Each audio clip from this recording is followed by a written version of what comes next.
అందరికీ నమస్కారం. Welcome to డైరంగుల మహేష్ తెలుగు యూట్యూబ్ ఛానల్. మన ఆంధ్రప్రదేశ్ రాష్ట్ర వ్యాప్తంగా ఎవరైతే మనకు పెన్షన్ తీసుకునే వారు ఉన్నారో వారందరికీ కూడా మనకు నిన్నటి నుంచి పెన్షన్ డబ్బులు అయితే పడుతూ ఉన్నాయి. ఇక ఎవరికి ఏ బ్యాంకులో పడింది అనేది తెలియక చాలా ఇబ్బంది అయితే పడుతున్నారు అనమాట. అంటే మీ పెన్షన్ డబ్బులు ఏ బ్యాంక్ అకౌంట్లో పడింది, ఏ పోస్ట్ ఆఫీస్ అకౌంట్లో పడింది అనేసి అయితే మీరు టెన్షన్ పడుతున్నారు. కాబట్టి ఏంటంటే మనకు ఏ బ్యాంకులో పడ్డాది ఏమైనా వివరాలు తెలుసుకుందాం. అంతేకాకుండా ఇంకా డబ్బులు పడని వారికి ఎప్పుడు పడతాయి, ఏ తేదీ వరకు ఈ పెన్షన్ డబ్బులు అకౌంట్లోకి జమ చేస్తారు అనే వివరాలన్నీ కూడా మీకు అర్థమయ్యే విధంగా నేను వీడియోలో అయితే మీకు అందరికీ కూడా తెలియజేస్తాను. దయచేసి వీడియో చూస్తున్న ప్రతి ఒక్కరు కూడా ముందుగా మీరు ఈ విధంగా లైక్ బటన్ ఉంటుంది, మీరు లైక్ చేసేయాలి వీడియోని. తప్పకుండా లైక్ చేస్తేనే మరింత మందికి ఈ వీడియో అనేది వెళ్తుంది. అలాగే తప్పకుండా పక్కనే షేర్ బటన్ ఉంది, మీ బంధువులకు స్నేహితులకు కూడా మీరు ఈ షేర్ బటన్ పైన నొక్కి వీడియోని అయితే షేర్ చేసేయండి. ఇంకా కొత్తగా ఎవరైనా సరే మన ఛానల్ని సబ్స్క్రైబ్ చేసుకోకుండా చూస్తూ ఉంటే ఇప్పుడే సబ్స్క్రైబ్ చేసుకుని పక్కనే వచ్చే గంట పైన నొక్కి మళ్ళీ వచ్చే ఆలనే గంట పైన కూడా నొక్కి ప్రతి వీడియోను కూడా మీరు అందరికంటే ముందుగానే తెలుసుకోండి. దయచేసి పెన్షన్ తీసుకునే ప్రతి ఒక్కరు కూడా వీడియోను చివరి వరకు చూడడానికి ప్రయత్నం చేయండి. అలాగే మంచి ఇన్ఫర్మేషన్ ఉంది ఈ వీడియోలో. అలాగే లైక్ చేయడం మాత్రం మర్చిపోవద్దు. ఇక వివరాల్లోకి వెళ్తే మన ఆంధ్రప్రదేశ్ రాష్ట్ర వ్యాప్తంగా మనకు వైఎస్ఆర్ పెన్షన్ కానుకకు సంబంధించి మనకు వృద్ధులు, వితంతువులు, ఒంటరి మహిళలు చాలా ఇబ్బంది అయితే పడుతున్నారు. బ్యాంకుల చుట్టూ ప్రదక్షిణలు అయితే చేస్తున్నారు. ఇక ఎండలకు మనకు బ్యాంకుల చుట్టూ తిరిగి అల్లాడిపోతున్నారు. ఇక వృద్ధులు కూడా అక్కడక్కడ మనం చనిపోవడం కూడా గమనించాము. ఇక ఈ సిస్టమ్ ఎందుకు తెచ్చారు అంటే మనకు గత నెలలో చూసుకుంటే మనకు ఏప్రిల్ నెలలో మనకు మార్చి 16వ తారీఖున ఎన్నికల కోడ్ వచ్చింది. కాబట్టి మనకు ఏప్రిల్ నెల నుంచి పెన్షన్లు ఏం చేశారంటే మనకు నేరుగా ఇంటికే వచ్చిస్తామని ఏప్రిల్ నెలలో చెప్పడం జరిగింది. వాలంటీర్ల ద్వారా పంపిణీ చేయకూడదని చెప్పి మనకు నేరుగా ఇంటికే వచ్చి వస్తామని చెప్పడం జరిగిందనమాట. కానీ అక్కడ కూడా ఏమంటే మనకు వాలంటీర్ల ద్వారా ఇస్తే ఇబ్బంది పడతారు, ఎలక్షన్ టైంలో వారు ఏదో ఒక పార్టీకి ప్రచారం చేస్తారనే ఉద్దేశంతో వాలంటీర్లను అయితే పక్కన పెట్టింది ఎన్నికల కమిషను. ఈ విషయం మీకు అందరికీ కూడా తెలిసిందే. అంతేకాకుండా మనకు ఎవరైతే రాష్ట్ర వ్యాప్తంగా మనకు ఈ పెన్షన్ తీసుకునే వారు ఉన్నారో వారందరికీ కూడా నేరుగా ఇళ్ల వద్దకు వచ్చిస్తామని చెప్పినా కూడా ఇవ్వలేకపోయారు. నేరుగా ప్రతి ఒక్కరు కూడా గత నెలలో ఏప్రిల్ నెలలో ఆధార్ కార్డు అనేది తీసుకుని వెళ్ళి వారు సచివాలయం వద్ద అయితే పెన్షన్ అయితే తీసుకోవడం జరిగిందనమాట. ఇక ఈ పెన్షన్ తీసుకున్నటువంటి నేపథ్యంలో ప్రతి ఒక్కరు కూడా పెన్షన్ అయితే తీసుకోవడం జరిగింది. ఇక పెన్షన్ తీసుకుంటూనే ఉన్నారు. కాబట్టి మనకు ఏప్రిల్ నెలలో అయితే ఆ విధంగా గడిచిపోయింది. ఇక ఏప్రిల్ నెలలో చాలామందికి పెన్షన్ ఎక్కడిస్తారో తెలియక అలాగే కొంతమంది చనిపోవడం కూడా జరిగిందనమాట. ఇక ఆ పరిస్థితి ఉండొద్దు అనే ఉద్దేశంతోనే మనకు మే నెల పెన్షన్లు అంటే ఈ నెల పెన్షన్లు ఏం చేశారంటే మనకు నేరుగా బ్యాంక్ అకౌంట్లో వేసేద్దాము, వారికి ఎప్పుడో ఒకప్పుడు వెసులుబాటు ఉన్నప్పుడు బ్యాంకుకి వెళ్ళి డబ్బులు తెచ్చుకుంటారని అని చెప్పడం జరిగింది. అంతేకాకుండా మనకు వికలాంగులు, వృద్ధులు, నడవలేని వారు ఎవరైతే ఉన్నారో మంచానికే పరిమితమైన వారందరికీ కూడా మనకు ఇంటికే వచ్చి సచివాలయ ఉద్యోగస్తులు మనకు పెన్షన్ అయితే పంపిణీ చేయడం జరిగిందనమాట. ఇక ఇక్కడ ఏది సమస్య అంటే ప్రధానమైన సమస్య బ్యాంకుల చుట్టూ అందరూ ఒకేసారి వెళ్ళిపోయారండి బ్యాంకులకు. ఇక తెలిసిన విషయం వీరికి ఏంటంటే ప్రతి నెల కూడా మనకు మందుల అవసరం ఉంటుంది వృద్ధులకు, వారికి ఇక వారు ఏదైనా కుటుంబ అవసరాలు ఉంటాయి. కాబట్టి ఈ పెన్షన్ మీద ఆధారపడి బతికే వాళ్ళు చాలామంది ఉంటారు. ఈ నేపథ్యంలో ఏం చేశారంటే మనకు పెన్షన్ డబ్బు అకౌంట్లో పడిందని అందరూ కూడా ఇన్ఫర్మేషన్ అయితే ఇవ్వడం జరిగింది. లబ్ధిదారులందరికీ కూడా తెలియజేయడం జరిగింది. వారు నేరుగా బ్యాంకుల వద్దకు వెళ్ళిపోయారు. అందరూ కూడా మనకు అందరూ ఒకేసారి బ్యాంకుల వద్దకు వెళ్ళిపోవడంతో మనకు అక్కడ బ్యాంకు సిబ్బందికి ఇబ్బందిగానే ఉంది, అలాగే ఈ పెన్షన్ తీసుకునే వాళ్ళకు కూడా ఇబ్బందిగానే ఉందన్నమాట. అలా కాకుండా ప్రభుత్వం ఏం చెప్పిందంటే మీకు ఏ బ్యాంక్ అకౌంట్కి అయితే ఆధార్ లింక్ అయి ఉంటుందో ఆ బ్యాంక్ అకౌంట్లో డబ్బులు పడుతుంది. మీకు ఒకటి లేదా అంతకంటే బ్యాంక్ అకౌంట్లు ఎక్కువగా ఉంటే ఏదో ఒక బ్యాంక్ అకౌంట్లో డబ్బులు అయితే పెన్షన్ డబ్బు అయితే జమ అయి ఉంటుంది. ఒకసారి మీరు అందరూ కూడా చెక్ చేసుకోవాలి. ఇక అందరూ ఒకేసారి గుంపులుగా వెళ్ళి బ్యాంక్ సిబ్బందిని ఇబ్బంది పెట్టకుండా మీరు అప్పుడప్పుడు వెసులుబాటు ఉన్నప్పుడు ఈ నెల ఈ 5 మనకు పెన్షన్లు ఎప్పటి వరకు జమ అవుతాయని చూస్తే ఈ నెల 5వ తారీఖు వరకు కూడా పెన్షన్లు జమ అవుతాయని.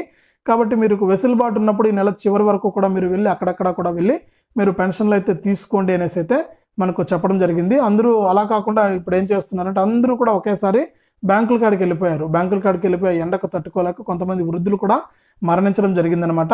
ఈ నేపథ్యంలో ప్రభుత్వం అయితే తగు జాగ్రత్తలు తీసుకోమని చెప్తుంది. లబ్ధిదారులందరికీ కూడా ఈ విషయాన్ని తెలియజేయండి అంటుంది. కాబట్టి మన ఛానల్ ద్వారా మీకు అందరికీ కూడా తెలియజేస్తాను. ఈ నెల 5వ తారీఖు వరకు కూడా డబ్బులు పడతాయి. ఇంకా పెన్షన్ ఎవరికైనా పడకుండా ఉంటే మనకు ఈ రోజు, రేపు, ఎల్లుండి ఇంకా 3 రోజుల పాటు కూడా మనకు పెన్షన్ అయితే పడుతుంది 5వ తేదీ వరకు. మీరు కంగారు పడకుండా మనకు ఈ నెల చివరి వరకు ఎప్పుడైనా తీసుకొచ్చుకోండి మీరు బ్యాంకుకి వెళ్ళి డబ్బు. మీకు ఎటువంటి ఇబ్బంది అనేది లేదనమాట. మీరు కంగారు పడకుండా మీరు ఈ నెల లాస్ట్ వరకు కూడా వెళ్ళి మీరు పెన్షన్ డబ్బులు అయితే డ్రా చేసుకొచ్చుకోవచ్చు బ్యాంకు నుంచి.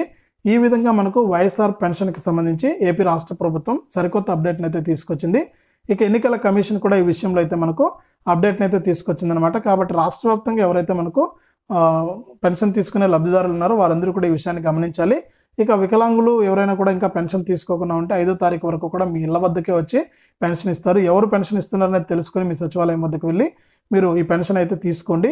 ఒకవేళ మీకు కనుక ఇంకా పెన్షన్ డబ్బులు అనేది జమ కాకుండా ఉంటే, మీ యొక్క బ్యాంకు ఖాతాలోకి పెన్షన్ డబ్బులు అనేది పడకుండా ఉంటే మీరు 5వ తారీఖు వరకు చూడండి. ఒకవేళ 5వ తారీఖు లోపు కూడా మీకు పడకుంటే నేరుగా మీ యొక్క గ్రామ లేదా వార్డు సచివాలయానికి వెళ్ళి అక్కడ ఉన్నటువంటి అధికారులను కలిసి మీరు అక్కడి నుంచి మీరు ఏ అకౌంట్లో డబ్బులు పడింది అనేది విషయాన్ని అయితే మీరు తెలుసుకోవచ్చు అనమాట.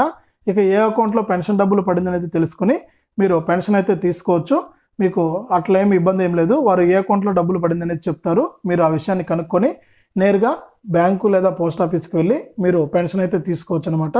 ఈ విధంగా పెన్షన్దారులందరికీ కూడా ఊరట కలిగించే విధంగా అప్డేట్ని అయితే తీసుకొచ్చింది ఏపీ రాష్ట్ర ప్రభుత్వం. ఇక అంతేకాకుండా ఏపీ సీఎం జగన్మోహన్ రెడ్డి గారు ఎన్నికల మేనిఫెస్టోలో పెన్షన్లకు సంబంధించి 2020 ఇప్పుడైతే ప్రస్తుతానికి 3,000 రూపాయలు ఇస్తున్నారు అందరికీ కూడా. ఇక అంతేకాకుండా ఈ 3,000 రూపాయల పెన్షన్ కూడా మనకు తప్పకుండా పెంచేదైతే లేదండి. ఇప్పట్లో 2029 నాటికి 3,500 రూపాయల పెన్షన్ ఇస్తామని చెప్పడం జరిగింది. ఇక ఈ 3,500 రూపాయల పెన్షన్కి సంబంధించి మనకు ఇప్పట్లో అయితే పెంచరు. చివరిలో 2029 నాటికి అయితే 3,500 రూపాయల పెన్షన్ ఇస్తామని సీఎం జగన్ గారు అయితే చెప్పారు ఆయన ఎన్నికల మేనిఫెస్టోలో. ఇక చంద్రబాబు గారు అయితే మనకు 4,000 రూపాయల పెన్షన్ ఇస్తామంటున్నారు ఏప్రిల్ నెల నుంచి. అంటే ఏప్రిల్, మే, జూన్ నెల నుంచే మనకు ఈ నెల 13వ తారీఖున ఎన్నికలు అయితే ఉన్నాయి. ఇక వచ్చే నెల మనకు రిజల్ట్స్ అయితే వస్తాయి. జూన్ 4వ తేదీ ఫలితాలు అయితే వస్తాయి. తర్వాత మనకు ఈ టీడీపీ ప్రభుత్వం కనుక వస్తే మీకు ఖచ్చితంగా పెన్షన్ అనేది 4,000 రూపాయలు ఇస్తాము ప్రతి నెల కూడా. ఇక వికలాంగులు ఎవరైతే ఉన్నారో వారందరికీ కూడా 6,000 రూపాయల పెన్షన్ ఇస్తాము. అది కూడా నేరుగా వాలంటీర్ల ద్వారా ఇంటి వద్దకే వచ్చి పెన్షన్ ఇస్తాము. ఇప్పుడు వాలంటీర్లను అయితే పక్కన పెట్టేశారు. మేము వస్తే మళ్ళీ కూడా తిరిగి వాలంటీర్లను చేర్చుకుని వాలంటీర్లకు గౌరవ వేతనం కింద మనకు 10,000 రూపాయలు అనేది ఇచ్చి వారే నేరుగా మీ ఇళ్ల వద్దకు వచ్చి పెన్షన్ జమ చేసే విధంగా కూడా మనకు ఇస్తామని చెప్పడం జరిగిందనమాట. కాబట్టి టీడీపీ పార్టీ మాజీ సీఎం చంద్రబాబు గారు అయితే ప్రతి నెల కూడా వృద్ధులు, వితంతువులు, ఒంటరి మహిళలకు 4,000 రూపాయల పెన్షను, ఇక దివ్యాంగులు ఎవరైతే ఉన్నారో వారికి 6,000 రూపాయల పెన్షన్ ఇస్తామని అప్డేట్ అయితే తీసుకొచ్చారనమాట. ఇక ఈ పెన్షన్ డబ్బులు అయితే మనకు తప్పకుండా జమ కావడం జరుగుతుంది. కాబట్టి ప్రతి ఒక్కరు కూడా ఈ విషయాన్ని గమనించి ఇప్పుడు ప్రస్తుతానికి పెన్షన్ డబ్బులు అయితే పడుతూ ఉన్నాయి. 5వ తారీఖు వరకు కూడా ఈ పెన్షన్ డబ్బులు అయితే జమ అవుతుంది. మీరు ఖచ్చితంగా కంగారు పడకుండా మీరు బ్యాంకు లేదా పోస్ట్ ఆఫీస్కి వెళ్ళి మీరు డబ్బులు అయితే తీసుకొచ్చుకోవచ్చు. ఒకవేళ మీకు ఏ బ్యాంకులో డబ్బులు పడిందనేది తెలియకపోతే గ్రామ లేదా వార్డు సచివాలయానికి వెళ్ళి అక్కడ ఉన్నటువంటి వెల్ఫేర్ సెక్రటరీ ద్వారా మీరు ఏ అకౌంట్లో డబ్బులు పడిందనేది తెలుసుకొని మీరు డబ్బులు అయితే డ్రా చేసుకొచ్చుకోవచ్చు అనమాట. కాబట్టి మీరు ఈ విషయాన్ని అంతా గమనించి మీరు ఈ పెన్షన్లను అయితే తీసుకోండి. ఇక ప్రభుత్వాలు కనుక మారితే మనకు ప్రతి నెల 4,000 పెన్షన్ వస్తుంది. లేకపోతే ఇప్పుడున్నటువంటి ప్రభుత్వమే ఉంటే కనుక మీకు 3,000 రూపాయల పెన్షన్ అనేది అందుతుందన్నమాట. ఈ విధంగా పెన్షన్లకు సంబంధించి అప్డేట్ని అయితే తీసుకొచ్చింది ఏపీ రాష్ట్ర ప్రభుత్వం. ఇదే అప్డేటు. వీడియోని లైక్ చేయండి, షేర్ చేయండి. తప్పకుండా మన ఛానల్ని సబ్స్క్రైబ్ చేసుకుని పక్కనే వచ్చే గంట పైన నొక్కి మళ్ళీ వచ్చే ఆలనే గంట పైన నొక్కి ప్రతి వీడియోను కూడా మీరు అందరికంటే ముందుగానే మీ ఫోన్లోనే నోటిఫికేషన్ లేదా మెసేజ్ రూపంలో అయితే తెలుసుకోండి. దయచేసి లైక్ చేసి షేర్ చేసి సబ్స్క్రైబ్ చేసుకోండి.